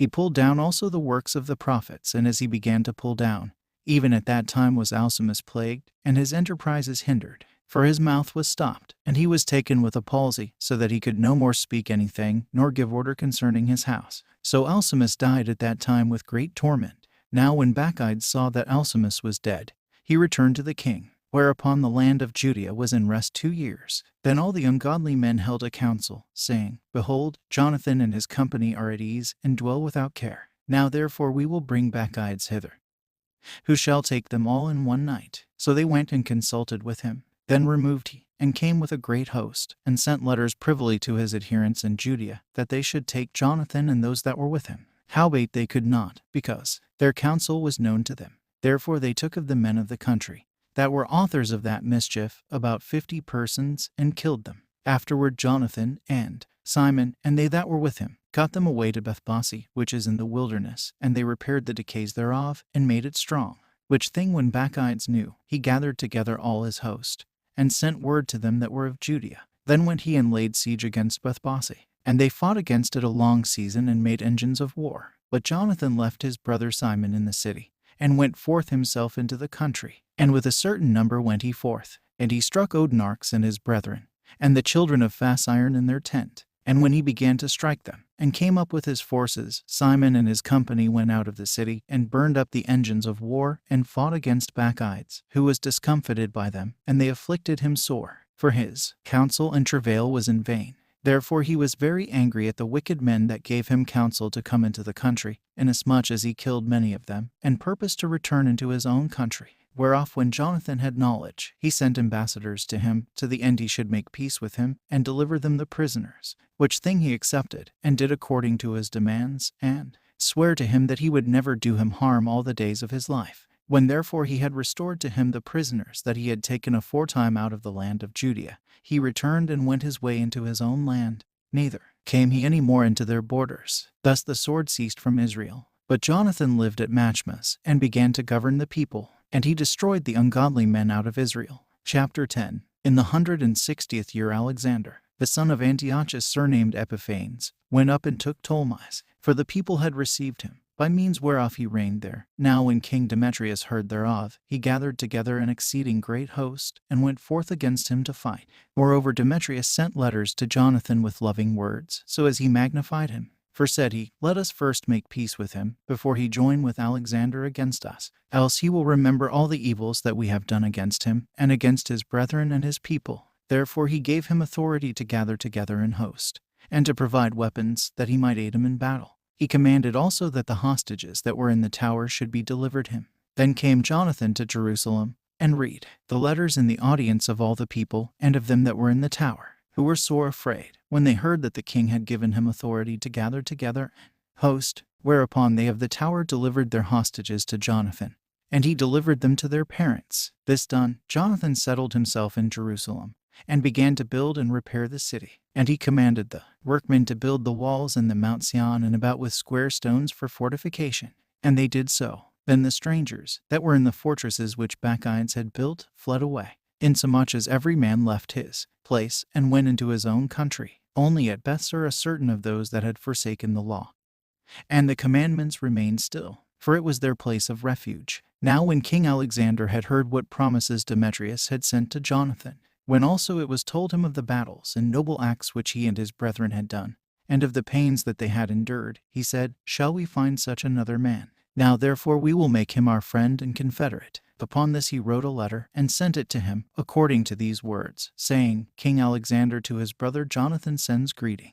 We have heard of you, that you are a man of great power, and meet to be our friend. Therefore now this day we ordain you to be the high priest of your nation, and to be called the king's friend. And therewithal he sent him a purple robe and a crown of gold, and require you to take our part, and keep friendship with us. So in the 7th month of the 160th year, at the feast of the tabernacles, Jonathan put on the holy robe, and gathered together forces, and provided much armor. Whereof when Demetrius heard, he was very sorry, and said, What have we done, that Alexander has prevented us in making amity with the Jews to strengthen himself? I also will write to them words of encouragement, and promise them dignities and gifts, that I may have their aid. He sent to them therefore to this effect, King Demetrius to the people of the Jews sends greeting. whereas you have kept covenants with us and continued in our friendship, not joining yourselves with our enemies. We have heard hereof and are glad. Therefore now continue you still to be faithful to us, and we will well recompense you for the things you do in our behalf, and will grant you many immunities, and give you rewards. And now do I free you, and for your sake I release all the Jews, from tributes, and from the customs of salt, and from crown taxes, and from that which appertains to me to receive for the third part or the seed, and the half of the fruit of the trees. I release it from this day forth, so that they shall not be taken of the land of Judea, nor of the 3 governments which are added thereto out of the country of Samaria and Galilee, from this day forth forevermore. Let Jerusalem also be holy and free, with the borders thereof, both from tents and tributes. And as for the tower which is at Jerusalem, I yield up authority over it, and give the high priest, that he may set in it such men as he shall choose to keep it. Moreover, I freely set at liberty every one of the Jews that were carried captives out of the land of Judea into any part of my kingdom, and I will that all my officers remit the tributes, even of their cattle. Furthermore, I will that all the feasts, and Sabbaths, and new moons, and solemn days, and the 3 days before the feast, and the 3 days after the feast shall be all of immunity and freedom for all the Jews in my realm. Also no man shall have authority to meddle with or to molest any of them in any matter. I will further, that there be enrolled among the king's forces about 30,000 men of the Jews, to whom pay shall be given, as belongs to all king's forces.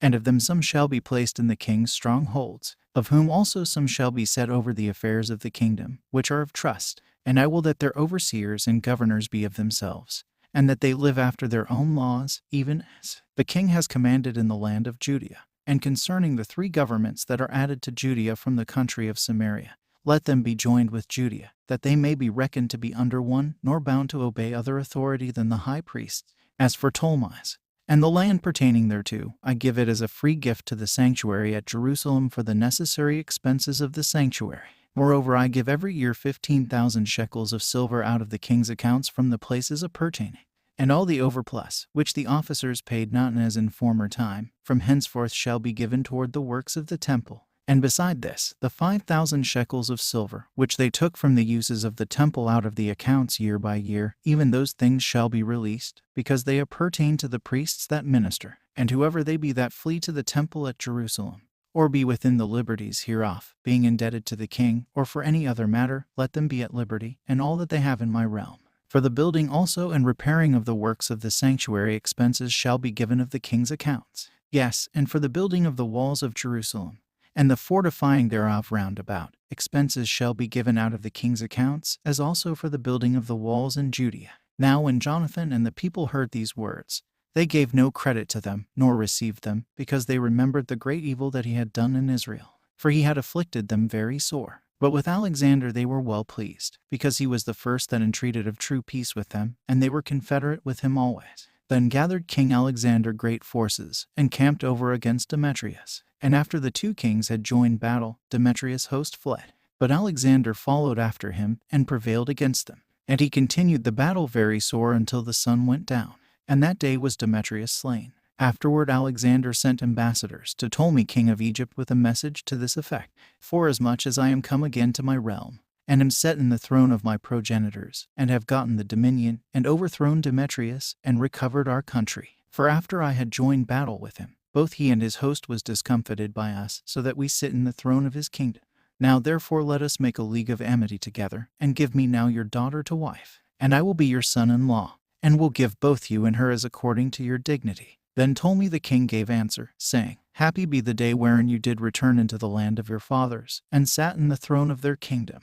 And now will I do to you, as you have written. Meet me therefore at Ptolemais, that we may see one another. For I will marry my daughter to you according to your desire. So Ptolemy went out of Egypt with his daughter Cleopatra, and they came to Ptolemais in the 162nd year, where King Alexander meeting him, he gave to him his daughter Cleopatra, and celebrated her marriage at Ptolemais with great glory, as the manner of kings is. Now King Alexander had written to Jonathan, that he should come and meet him, who thereupon went honorably to Ptolemais, where he met the 2 kings, and gave them and their friends silver and gold, and many presents, and found favor in their sight. At that time certain pestilent fellows of Israel, men of a wicked life, assembled themselves against him, to accuse him. But the king would not hear them. Yes, more than that, the king commanded to take off his garments, and clothe him in purple. And they did so. And he made him sit by himself, and said unto his princes, Go with him into the midst of the city, and make proclamation, that no man complain against him of any matter, and that no man trouble him for any manner of cause. Now, when his accusers saw that he was honored according to the proclamation,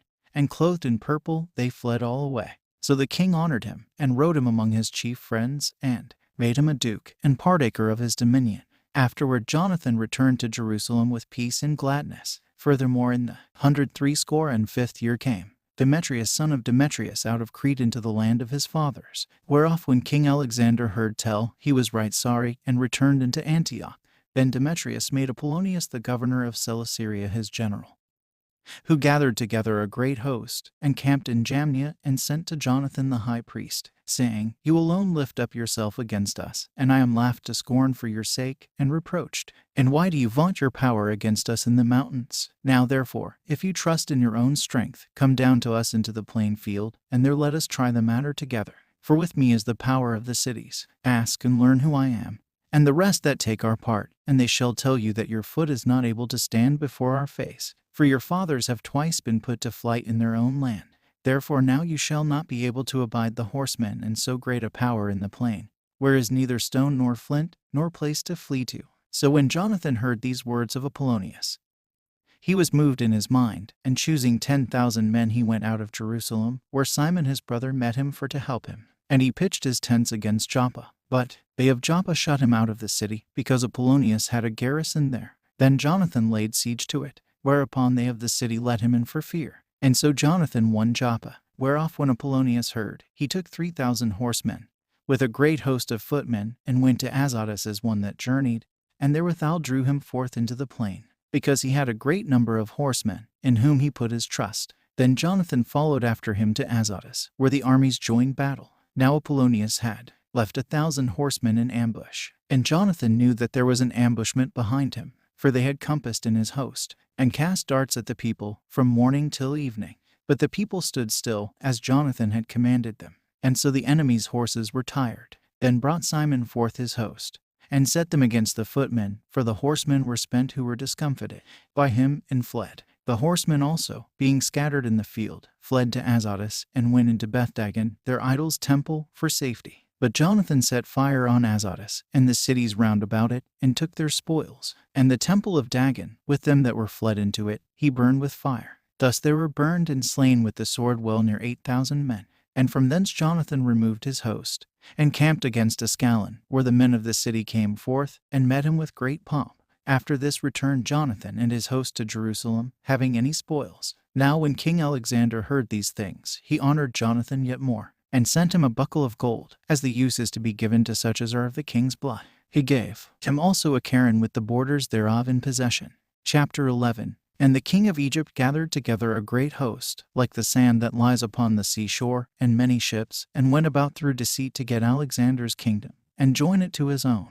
Whereupon he took his journey into Syria in peaceful manner, so as they of the cities opened to him, and met him. For King Alexander had commanded them so to do, because he was his brother-in-law. Now as Ptolemy entered into the cities, he set in every one of them a garrison of soldiers to keep it. And when he came near to Azotus, they showed him the temple of Dagon that was burnt, and Azotus and the suburbs thereof that were destroyed, and the bodies that were cast abroad in them that he had burnt in the battle. For they had made heaps of them by the way where he should pass. Also they told the king whatever Jonathan had done, to the intent he might blame him. But the king held his peace. Then Jonathan met the king with great pomp at Joppa, where they saluted one another, and lodged. Afterward Jonathan, when he had gone with the king to the river called Eleutherus, returned again to Jerusalem. King Ptolemy therefore, having gotten the dominion of the cities by the sea to Seleucia upon the sea coast, imagined wicked counsels against Alexander. Whereupon he sent ambassadors to King Demetrius, saying, Come, let us make a league between us, and I will give you my daughter whom Alexander has, and you shall reign in your father's kingdom. For I repent that I gave my daughter to him, for he sought to kill me. Thus did he slander him, because he was desirous of his kingdom. Therefore he took his daughter from him, and gave her to Demetrius, and forsook Alexander, so that their hatred was openly known. Then Ptolemy entered into Antioch, where he set 2 crowns upon his head, the crown of Asia and of Egypt. In the mean season was King Alexander in Cilicia, because those that lived in those parts had revolted from him. But when Alexander heard of this, he came to war against him. Whereupon King Ptolemy brought forth his host, and met him with a mighty power, and put him to flight. So Alexander fled into Arabia there to be defended. But King Ptolemy was exalted, for Zabdiel the Arabian took off Alexander's head, and sent it to Ptolemy. King Ptolemy also died the third day after, and they that were in the strongholds were slain one of another. By this means Demetrius reigned in the 167th year. At the same time Jonathan gathered together them that were in Judea to take the tower that was in Jerusalem, and he made many engines of war against it. Then came ungodly persons, who hated their own people, went to the king, and told him that Jonathan besieged the tower, whereof when he heard, he was angry. And immediately removing, he came to Ptolemais, and wrote to Jonathan, that he should not lay siege to the tower, but come and speak with him at Ptolemais in great haste. Nevertheless Jonathan, when he heard this, commanded to besiege it still. And he chose certain of the elders of Israel and the priests, and put himself in peril, and took silver and gold, and raiment, and various presents besides, and went to Ptolemais to the king, where he found favor in his sight. And though certain ungodly men of the people had made complaints against him, yet the king entreated him as his predecessors had done before, and promoted him in the sight of all his friends, and confirmed him in the high priesthood, and in all the honors that he had before, and gave him preeminence among his chief friends. Then Jonathan desired the king that he would make Judea free from tribute, as also the 3 governments with the country of Samaria. And he promised him 300 talents. So the king consented, and wrote letters to Jonathan of all these things after this manner. King Demetrius to his brother Jonathan, and to the nation of the Jews, sends greeting. We send you here a copy of the letter which we did write to our cousin Lasthenes concerning you, that you might see it. King Demetrius to his father Lasthenes sends greeting. We are determined to do good to the people of the Jews, who are our friends, and keep covenants with us, because of their goodwill toward us. Therefore we have ratified to them the borders of Judea, with the 3 governments of Ephraim and Lydda and Ramathaim, that are added to Judea from the country of Samaria, and all things appertaining to them, for all such as do sacrifice in Jerusalem, instead of the payments which the king received of them yearly aforetime out of the fruits of the earth and of trees. And as for other things that belong to us, of the tithes and customs pertaining to us, as also the salt pits, and the crown taxes, which are due to us, we discharge them of them all for their relief. And nothing hereof shall be revoked from this time forth forever. Now therefore see that you make a copy of these things, and let it be delivered to Jonathan, and set upon the holy mount in a conspicuous place. After this, when King Demetrius saw that the land was quiet before him, and that no resistance was made against him, he sent away all his forces, every one to his own place, except certain bands of strangers, whom he had gathered from the isles of the heathen. Therefore all the forces of his fathers hated him. Moreover there was one Tryphon, that had been of Alexander's part before, who, seeing that all the host murmured against Demetrius, went to Seleucid the Arabian that brought up Antiochus the young son of Alexander, and lay sore upon him to deliver him this young Antiochus, that he might reign in his father's stead. He told him therefore all that Demetrius had done, and how his men of war were at enmity with him, and there he remained a long season. In the meantime Jonathan sent to King Demetrius, that he would cast those of the tower out of Jerusalem, and those also in the fortresses, for they fought against Israel. So Demetrius sent to Jonathan, saying, I will not only do this for you and your people, but I will greatly honor you and your nation, if opportunity serve. Now therefore you shall do well, if you send me men to help me, for all my forces are gone from me. Upon this Jonathan sent him 3,000 strong men to Antioch, and when they came to the king was very glad of their coming. Howbeit they that were of the city gathered themselves together into the midst of the city, to the number of 120,000 men, and would have slain the king.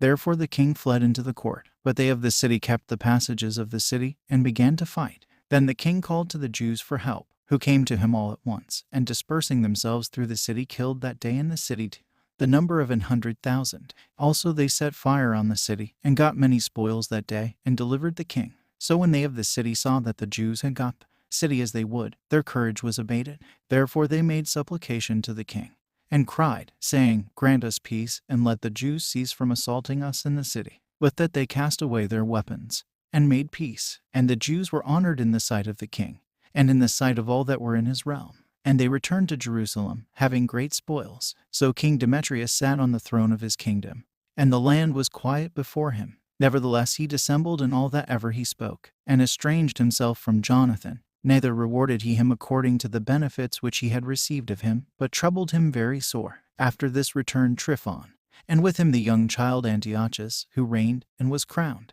Then there gathered to him all the men of war whom Demetrius had put away. And they fought against Demetrius, who turned his back and fled. Moreover, Tryphon took the elephants and won Antioch. At that time young Antiochus wrote to Jonathan, saying, I confirm you in the high priesthood, and appoint you ruler over the 4 governments, and to be one of the king's friends. Upon this he sent him golden vessels to be served in, and gave him leave to drink in gold, and to be clothed in purple, and to wear a golden buckle. His brother Simon also he made captain from the place called the Ladder of Tyrus to the borders of Egypt.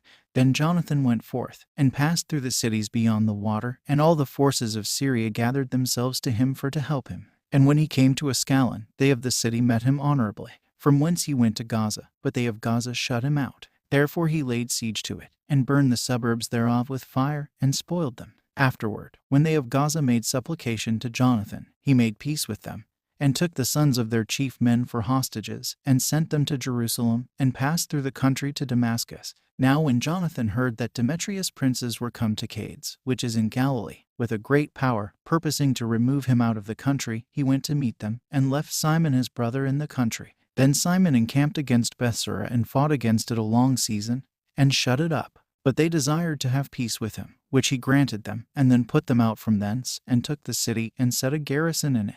As for Jonathan and his host, they pitched at the water of Genesar, from whence betimes in the morning they got them to the plain of Nasser. And, behold, the host of strangers met them in the plain, who, having laid men in ambush for him in the mountains, came themselves over against him. So when they that lay in ambush rose out of their places and joined battle, all that were of Jonathan's side fled, insomuch as there was not one of them left, except Mattathias the son of Absalom, and Judas the son of Chalphi, the captains of the host. Then Jonathan tore his clothes, and cast earth upon his head, and prayed. Afterwards turning again to battle, he put them to flight, and so they ran away. Now when his own men that were fled saw this, they turned again to him, and with him pursued them to Cades, even to their own tents, and there they camped. So there were slain of the heathen that day about 3,000 men. But Jonathan returned to Jerusalem. Chapter 12. Now when Jonathan saw that time served him, he chose certain men, and sent them to Rome, for to confirm and renew the friendship that they had with them. He sent letters also to the Lacedaemonians, and to other places, for the same purpose. So they went to Rome, and entered into the Senate, and said, Jonathan the high priest, and the people of the Jews, sent us to you, to the end you should renew the friendship which you had with them, and league, as in former time. Upon this the Romans gave them letters to the governors of every place that they should bring them into the land of Judea peaceably. And this is the copy of the letters which Jonathan wrote to the Lacedaemonians. Jonathan the high priest, and the elders of the nation, and the priests, and the other of the Jews, to the Lacedaemonians their brethren send greeting. There were letters sent in times past to Onias the high priest from Darius, who reigned then among you, to signify that you are our brethren, as the copy here underwritten does specify. At which time Onias entreated the ambassador that was sent honorably, and received the letters, wherein declaration was made of the league and friendship. Therefore we also, albeit we need none of these things, that we have the holy books of Scripture in our hands to comfort us, have nevertheless attempted to send to you for the renewing of brotherhood and friendship, lest we should become strangers to you altogether. For there is a long time past since you sent to us. We therefore at all times without ceasing, both in our feasts and other convenient days, do remember you in the sacrifices which we offer, and in our prayers, as reason is, and as it becomes us to think upon our brethren. And we are right glad of your honor. As for ourselves, we have had great troubles and wars on every side, for so much as the kings that are round about us have fought against us. Howbeit we would not be troublesome to you, nor to others of our confederates and friends, in these wars. For we have help from heaven that helps us, so as we are delivered from our enemies, and our enemies are brought under foot. For this cause we chose Numenius the son of Antiochus, and Antipater he son of Jason, and sent them to the Romans, to renew the amity that we had with them, and the former league. We commanded them also to go to you, and to salute and to deliver you our letters concerning the renewing of our brotherhood. Therefore now you shall do well to give us an answer thereto. And this is the copy of the letters which Onias sent. Arius king of the Lacedaemonians to Onias the high priest, greeting. It is found in writing, that the Lacedaemonians and Jews are brethren, and that they are of the stock of Abraham. Now therefore, since this is come to our knowledge, you shall do well to write to us of your prosperity. We do write back again to you, that your cattle and goods are ours, and ours are yours. We do command therefore our ambassadors to make report to you on this wise. Now when Jonathan heard that Demetrius' princes were come to fight against him with a greater host than before, he removed from Jerusalem, and met them in the land of Amathus, for he gave them no respite to enter his country. He sent spies also to their tents, who came again, and told him that they were appointed to come upon them in the night season. Therefore, so soon as the sun was down, Jonathan commanded his men to watch, and to be in arms, that all the night long they might be ready to fight. Also he sent forth sentinels round about the host. But when the adversaries heard that Jonathan and his men were ready for battle, they feared, and trembled in their hearts, and they kindled fires in their camp. Howbeit Jonathan and his company knew it not till the morning, for they saw the lights burning. Then Jonathan pursued after them, but overtook them not, for they were gone over the river Eleutherus. Therefore Jonathan turned to the Arabians, who were called Zabadians, and struck them, and took their spoils. And removing thence, he came to Damascus, and so passed through all the country. Simon also went forth, and passed through the country to Ascalon, and the holds there adjoining, from whence he turned aside to Joppa, and won it. For he had heard that they would deliver the hold to them that took Demetrius' part. Therefore he set a garrison there to keep it. After this came Jonathan home again. And calling the elders of the people together, he consulted with them about building strongholds in Judea, and making the walls of Jerusalem higher, and raising a great mount between the tower and the city, for to separate it from the city, that so it might be alone, that men might neither sell nor buy in it. Upon this they came together to build up the city, forasmuch as part of the wall toward the brook on the east side was fallen down, and they repaired that which was called Caphanatha. Simon also set up Adada and Sapphela, and made it strong with gates and bars. Now Tryphon went about to get the kingdom of Asia, and to kill Antiochus the king, that he might set the crown upon his own head. Howbeit he was afraid that Jonathan would not suffer him, and that he would fight against him. Therefore he sought a way how to take Jonathan, that he might kill him. So he removed, and came to Bethsan. Then Jonathan went out to meet him with 40,000 men chosen for the battle, and came to Bethsan. Now when Tryphon saw Jonathan came with so great a force, he dared not stretch his hand against him, but received him honorably, and commended him to all his friends, and gave him gifts, and commanded his men of war to be as obedient to him as to himself. To Jonathan also he said, Why have you brought all this people to so great trouble, seeing there is no war between us? Therefore send them now home again, and choose a few men to wait on you, and come you with me to Ptolemais, for I will give it you, and the rest of the strongholds and forces, and all that have any charge. As for me, I will return and depart, for this is the cause of my coming. So Jonathan, believing him, did as he bade him, and sent away his host, who went into the land of Judea. And with himself he retained but 3,000 men, of whom he sent 2,000 into Galilee, and 1,000 went with him. Now as soon as Jonathan entered into Ptolemais, they of Ptolemais shut the gates and took him, and all them that came with him they killed with the sword. Then sent Tryphon an host of footmen and horsemen into Galilee, and into the great plain, to destroy all Jonathan's company. But when they knew that Jonathan and they that were with him were taken and slain, they encouraged one another, and went close together, prepared to fight. They therefore that followed upon them, perceiving that they were ready to fight for their lives, turned back again.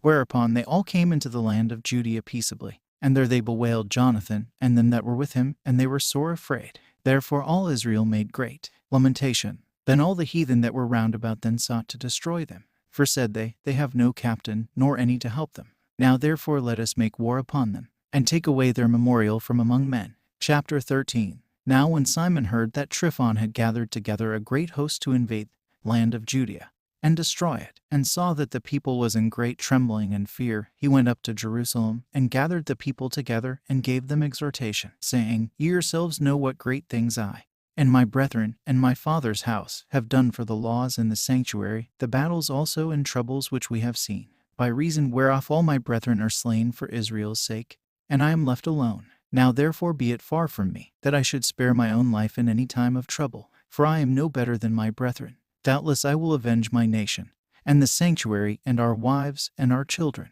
For all the heathen are gathered to destroy us of very malice. Now as soon as the people heard these words, their spirit revived, and they answered with a loud voice, saying, You shall be our leader instead of Judas and Jonathan your brother. Fight you our battles, and whatever you command us, that will we do. So then he gathered together all the men of war, and made haste to finish the walls of Jerusalem, and he fortified it round about. Also he sent Jonathan the son of Absalom, and with him a great power, to Joppa, who casting out them that were therein remained there in it. So Tryphon removed from Ptolemais with a great power to invade the land of Judea, and Jonathan was with him in ward. But Simon pitched his tents at Adada, over against the plain. Now when Tryphon knew that Simon was risen up instead of his brother Jonathan, and meant to join battle with him, he sent messengers to him, saying, "Whereas we have Jonathan your brother in hold, it is for money that he is owing to the king's treasure concerning the business that was committed to him. Therefore now send 100 talents of silver, and 2 of his sons for hostages, that when he is at liberty he may not revolt from us, and we will let him go."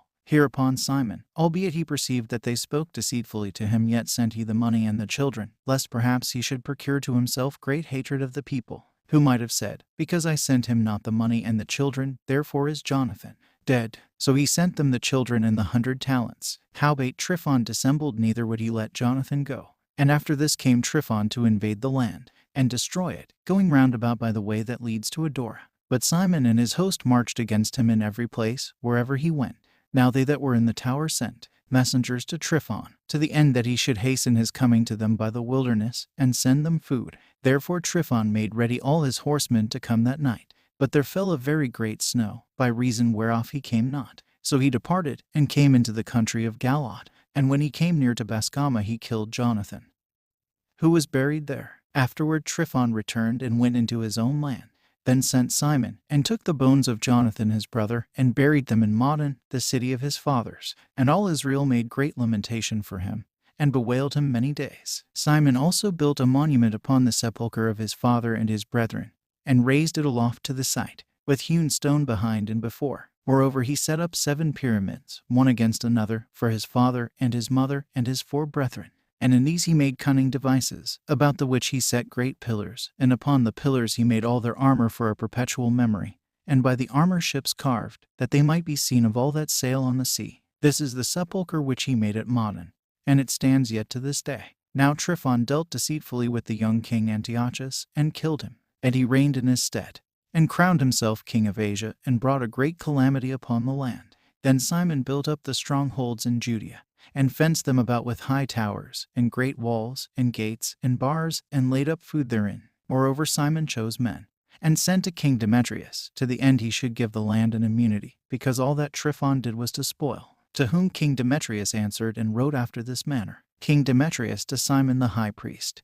and friend of kings, as also to the elders and nation of the Jews, sends greeting. The golden crown and the scarlet robe, which you sent to us, we have received, and we are ready to make a steadfast peace with you, yes, and to write to our officers, to confirm the immunities which we have granted, and whatever covenants we have made with you shall stand, and the strongholds which you have builded shall be your own. As for any oversight or fault committed to this day, we forgive it, and the crown tax also, which you owe us. And if there are any other tribute paid in Jerusalem, it shall no more be paid. And look who are meet among you to be in our court, let them be enrolled, and let there be peace between us. Thus the yoke of the heathen was taken away from Israel in the 170th year. Then the people of Israel began to write in their instruments and contracts, in the 1st year of Simon the high priest, the governor and leader of the Jews. In those days Simon camped against Gaza and besieged it round about. He made also an engine of war, and set it by the city, and battered a certain tower, and took it. And they that were in the engine leaped into the city. Whereupon there was a great uproar in the city, insomuch as the people of the city tore their clothes, and climbed upon the walls with their wives and children, and cried with a loud voice, beseeching Simon to grant them peace. And they said, Deal not with us according to our wickedness, but according to your mercy. So Simon was appeased toward them, and fought no more against them, but put them out of the city, and cleansed the houses wherein the idols were, and so entered into it with songs and thanksgiving. Yes, he put all uncleanness out of it, and placed such men there as would keep the law, and made it stronger than it was before, and built therein a dwelling place for himself. They also of the tower in Jerusalem were kept so strait, that they could neither come forth, nor go into the country, nor buy, nor sell. Therefore they were in great distress for lack of food, and a great number of them perished through famine. Then cried they to Simon, beseeching him to be at one with them, which thing he granted them. And when he had put them out from thence, he cleansed the tower from pollutions, and entered into it the 23rd day of the 2nd month in the 171st year, with thanksgiving, and branches of palm trees, and with harps, and cymbals, and with viols, and hymns, and songs, because there was destroyed a great enemy out of Israel. He ordained also that that day should be kept every year with gladness. Moreover the hill of the temple that was by the tower he made stronger than it was, and there he lived himself with his company. And when Simon saw that John his son was a valiant man, he made him captain of all the hosts, and he lived in Gazara. Chapter 14. Now in the 163th year King Demetrius gathered his forces together, and went into Media to get him help to fight against Tryphon. But when Arsaces, the king of Persia and Media, heard that Demetrius was entered within his borders, he sent one of his princes to take him alive, who went and struck the host of Demetrius, and took him and brought him to Arsaces, by whom he was put in ward. As for the land of Judea, that was quiet all the days of Simon, for he sought the good of his nation in such wise, as that evermore his authority and honor pleased them well. And as he was honorable in all his acts, so in this, that he took Joppa for an haven, and made an entrance to the isles of the sea, and enlarged the bounds of his nation, and recovered the country, and gathered together a great number of captives, and had the dominion of Gazara, and Bethsura, and the tower, out of the which he took all uncleanness, neither was there any that resisted him. Then did they till their ground in peace, and the earth gave her increase, and the trees of the field their fruit. The ancient men sat all in the streets, communing together of good things, and the young men put on glorious and warlike apparel. He provided food for the cities, and set in them all manner of munition, so that his honorable name was renowned to the end of the world.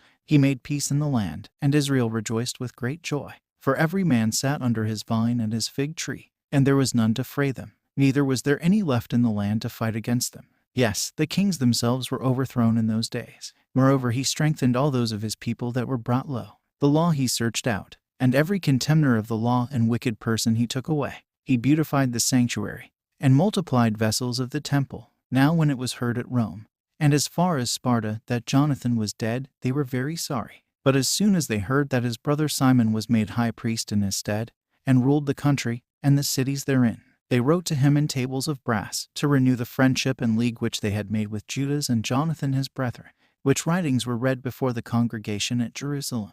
And this is the copy of the letters that the Lacedaemonians sent, the rulers of the Lacedaemonians, with the city, to Simon the high priest, and the elders, and priests, and residue of the people of the Jews, our brethren, send greeting. The ambassadors that were sent to our people certified us of your glory and honor. Therefore we were glad of their coming, and did register the things that they spoke in the council of the people in this manner. Nemenius son of Antiochus, and Antipater son of Jason, the Jews' ambassadors, came to us to renew the friendship they had with us, and it pleased the people to entertain the men honorably, and to put the copy of their ambassage in public records, to the end the people of the Lacedaemonians might have a memorial thereof. Furthermore, we have written a copy thereof to Simon the high priest. After this Simon sent Nemenius to Rome with a great shield of gold of 1,000 pound weight to confirm the league with, whereof when the people heard, they said, What thanks shall we give to Simon and his sons? For he and his brethren in the house of his father have established Israel, and chased away and fight their enemies from them, and confirmed their liberty. So then they wrote it in tables of brass, which they set upon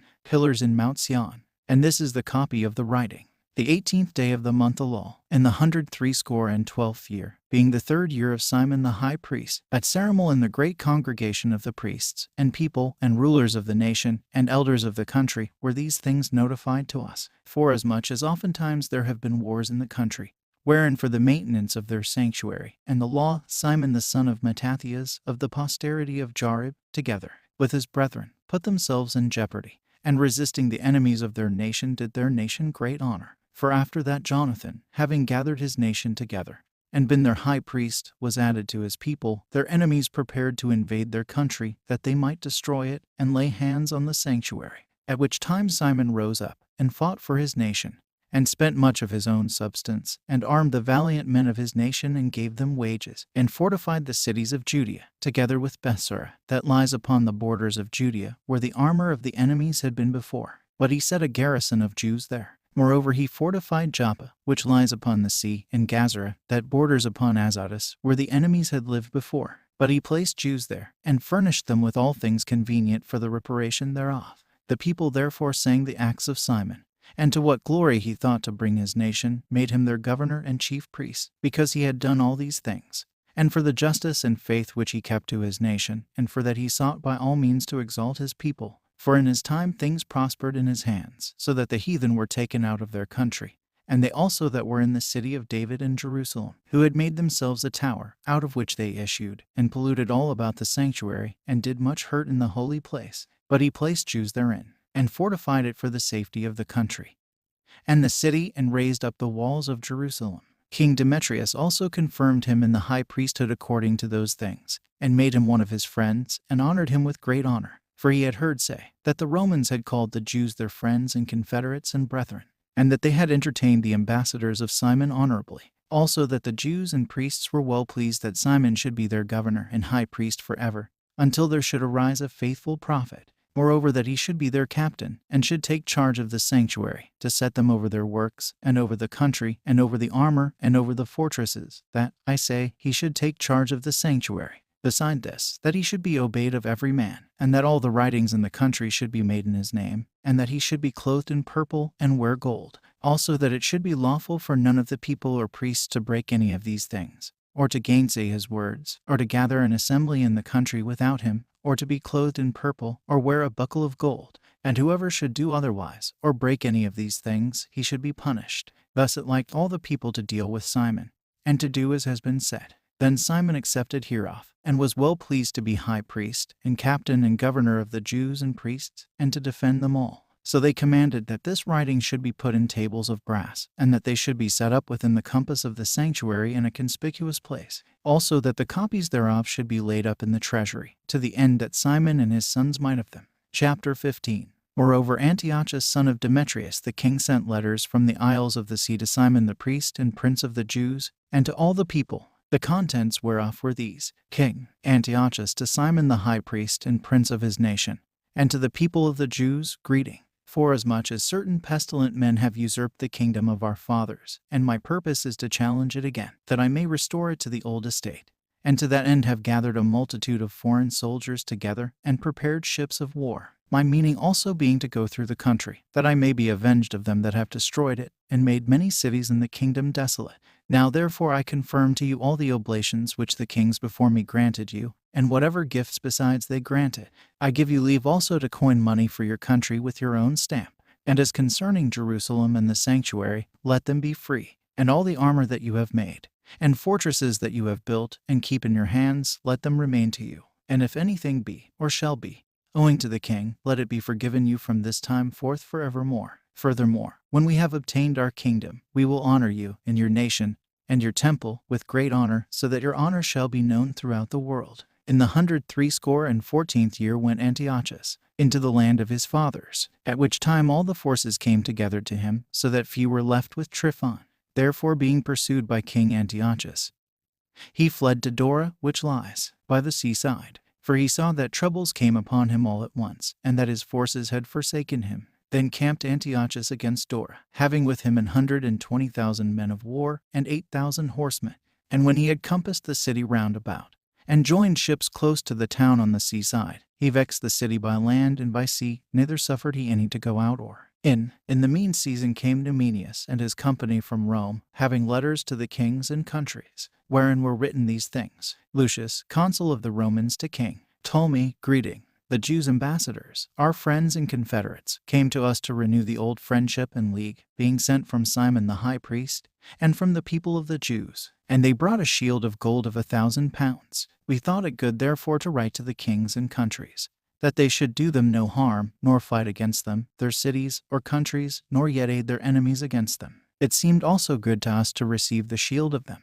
If therefore there be any pestilent fellows that have fled from their country to you, deliver them to Simon the high priest, that he may punish them according to their own law. The same things wrote he likewise to Demetrius the king, and Attalus, to Ariarathes, and Arsaces, and to all the countries, and to Samsames, and the Lacedaemonians, and to Delus, and Mindus, and Sicyon, and Caria, and Salmos, and Pamphylia, and Lycia, and Halicarnassus, and Rhodus, and Aradus, and Cos, and Side, and Aradus, and Gortina, and Cnidus, and Cyprus, and Cyrene. And the copy hereof they wrote to Simon the high priest. So Antiochus the king camped against Dora the second day, assaulting it continually, and making engines, by which means he shut up Tryphon, that he could neither go out nor in. At that time Simon sent him 2,000 chosen men to aid him, silver also, and gold, and much armor. Nevertheless he would not receive them, but brake all the covenants which he had made with him before, and became strange to him. Furthermore he sent to him Athenobius, one of his friends, to commune with him, and say, You withhold Joppa and Gazara, with the tower that is in Jerusalem, which are cities of my realm. The borders thereof you have wasted, and done great hurt in the land, and got the dominion of many places within my kingdom. Now therefore deliver the cities which you have taken, and the tributes of the places, whereof you have gotten dominion without the borders of Judea, or else give me for them 500 talents of silver, and for the harm that you have done, and the tributes of the cities other 500 talents. If not, we will come and fight against you. So Athenobius the king's friend came to Jerusalem, and when he saw the glory of Simon, and the cupboard of gold and silver plate, and his great attendants, he was astonished, and told him the king's message. Then answered Simon, and said to him, We have neither taken other men's land, nor holden that which appertains to others, but the inheritance of our fathers, which our enemies had wrongfully in possession a certain time. Therefore we, having opportunity, hold the inheritance of our fathers. And whereas you demand Joppa and Gazara, albeit they did great harm to the people in our country, yet will we give you 100 talents for them. Heronto Athenobius answered him not a word, but returned in a rage to the king, and made report to him of these speeches, and of the glory of Simon, and of all that he had seen. Whereupon the king was exceeding angry. In the meantime fled Tryphon by ship to Orthoges. Then the king made Sendebius captain of the sea coast, and gave him an host of footmen and horsemen, and commanded him to remove his host toward Judea. Also he commanded him to build up Cedron, and to fortify the gates, and to war against the people. But as for the king himself, he pursued Tryphon. So Sendebius came to Jamnia, and began to provoke the people, and to invade Judea, and to take the people prisoners, and kill them. And when he had built up Cedron, he set horsemen there, and an host of footmen, to the end that issuing out they might make out roads upon the ways of Judea, as the king had commanded him. Chapter 16. Then came up John from Gazara, and told Simon his father what Sendebius had done. Therefore Simon called his 2 oldest sons, Judas and John, and said to them, I and my brethren and my father's house have ever from my youth to this day fought against the enemies of Israel, and things have prospered so well in our hands, that we have delivered Israel oftentimes. But now I am old, and you, by God's mercy, are of a sufficient age. Be you instead of me and my brother, and go and fight for our nation, and the help from heaven be with you. So he chose out of the country 20,000 men of war with horsemen, who went out against Sendebius, and rested that night at Modon. And when as they rose in the morning, and went into the plain, behold, a mighty great host both of footmen and horsemen came against them. Howbeit there was a water brook between them. So he and his people pitched over against them. And when he saw that the people were afraid to go over the water brook, he went first over himself, and then the men seeing him passed through after him. That done, he divided his men, and set the horsemen in the midst of the footmen, for the enemy's horsemen were very many. Then sounded they with the holy trumpets, whereupon Sendebius and his host were put to flight, so that many of them were slain, and the remnant got them to the stronghold. At that time was Judas, John's brother, wounded, but John still followed after them, until he came to Cedron, which Sendebius had built. So they fled even to the towers in the fields of Azotus. Therefore he burned it with fire, so that there were slain of them about 2,000 men. Afterward he returned into the land of Judea in peace. Moreover in the plain of Jericho was Ptolemaeus the son of Abubus made captain, and he had abundance of silver and gold, for he was the high priest's son-in-law. Therefore his heart being lifted up, he thought to get the country to himself, and thereupon consulted deceitfully against Simon and his sons to destroy them. Now Simon was visiting the cities that were in the country, and taking care for the good ordering of them. At which time he came down himself to Jericho with his sons, Mattathias and Judas, in the 117th year, in the 11th month, called Sabbath, where the son of Abubus receiving them deceitfully into a little hold, called Docus, which he had built, made them a great banquet. Howbeit he had hid men there. So when Simon and his sons had drunk largely, Ptolemy and his men rose up, and took their weapons, and came upon Simon into the banqueting place, and killed him, and his 2 sons, and certain of his servants, in which doing he committed a great treachery, and recompensed evil for good. Then Ptolemy wrote these things, and sent to the king, that he should send him an host to aid him, and he would deliver him the country and cities. He sent others also to Gazara to kill John. And to the tribunes he sent letters to come to him, that he might give them silver and gold and rewards. And others he sent to take Jerusalem, and the mountain of the temple. Now one had run before to Gazara, and told John that his father and brethren were slain. And, quoth he, Ptolemy has sent to kill you also. Hereof when he heard, he was sore astonished. So he laid hands on them that were come to destroy him, and killed them. For he knew that they sought to make him away. As concerning the rest of the acts of John, and his wars and worthy deeds which he did, and the building of the walls which he made, and his doings, behold, these are written in the chronicles of his priesthood, from the time he was made high priest after his father.